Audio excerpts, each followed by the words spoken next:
Welcome back and welcome to our weekly edition of All Things Women in Sports. We'll begin today with the WNBA Finals. Right now, the Las Vegas Aces lead the Phoenix Mercury 2-0 in this best-of-7 series. The next game in Phoenix will be tomorrow night at 7 Central Time. Now, Game 1 was a close 89-86 victory for the Aces, while Game 2 was a bit more comfortable 91-78 victory. The Aces are looking for their third title in 4 years. The first 2 games were helped by explosive offensive performances from veterans A'ja Wilson, Jackie Young, and Jewell Loyd, along with newcomer Dana Evans. As for the Phoenix, the Mercury say they are confident going into tomorrow, and they've been overlooked before. No WNBA team has ever come back from an 0-2 start in the finals, but this is the first year the finals are a best-of-7 series. So we'll have to wait and see if the Mercury can break that streak. But hanging over this year's finals is the looming October 31st deadline to reach a new collective bargaining agreement. The league and the WNBA Players Association have been at odds over these negotiations for more than a year now. And following last week's comments by star player Napheesa Collier, who said the W has, quote, the worst leadership in the world, there are lots of questions on if a Halloween deadline can even be reached. Yesterday, NBA Commissioner Adam Silver said a new agreement will be met, and also the relationship between the players and League Commissioner Kathy Engelbert must be repaired.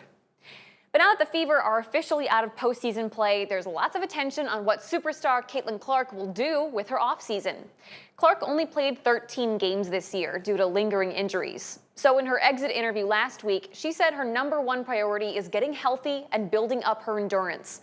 Clark also mentioned she wanted to find ways to get back into 5-on-5 action and plans to work with Team USA basketball, which she believes will help her prepare for next season and next fall's 2026 FIBA Women's Basketball World Cup. And as the sporting world gets ready for collegiate basketball to return, it will do so without USC star JuJu Watkins. JuJu announced she will miss the entirety of this upcoming season while she recovers from tearing her ACL. That injury happened just a few months ago during the second round of this year's NCAA tournament. JuJu is the reigning player of the year and led USC to a Big Ten regular season title this past season. Now, in non-basketball news, it's almost playoff time for the National Women's Soccer League, or NWSL. Quarterfinals begin 1 month from today on November 7th. The top 8 teams in this league of 14 will advance, so let's look at the standings. Right now, only 2 teams have secured their playoff spots. That would be the absolutely dominant KC Current and second place Washington Spirit. Meanwhile, the Portland Thorns have been climbing the ranks this fall, while just a few points separate the bottom of these 8 teams, with those waiting just outside of playoff contention. And get excited for some hockey. The Professional Women's Hockey League, or PWHL, just dropped their Season 3 schedule.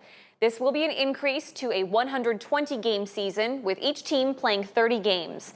And this season will have 2 expansion teams, with Seattle and Vancouver becoming the 7th and 8th teams to join the PWHL. It all kicks off with a doubleheader on Friday, November 1st. Now, in tennis news, the China Open wrapped up this weekend, and for the second year in a row, an American woman won the singles tournament. It was third-seeded Amanda Anisimova who claimed a 3-set win on Sunday.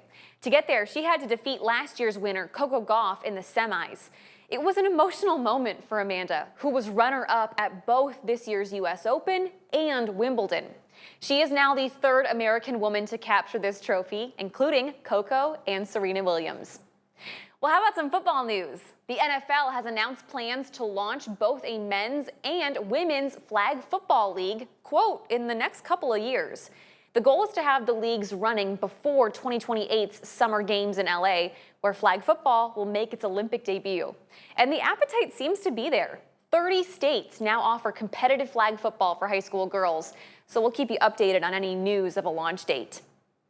Well, we have 2 local ladies nominated for this week's Midwest Technical Institute Score Standout.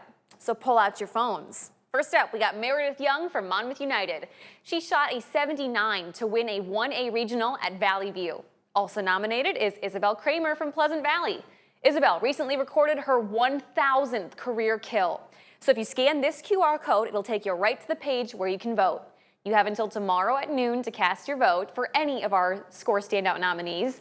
You can also find it on our website, WQAD.com. And finally tonight, toy maker Mattel is dropping 4 new Barbie dolls modeled after international rugby stars. That includes U.S. bronze medalist Alona Mar.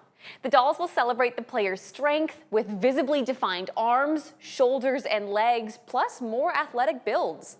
The Barbies will hit the shelves in 2026. And that'll do it for this week's edition of Women in Sports.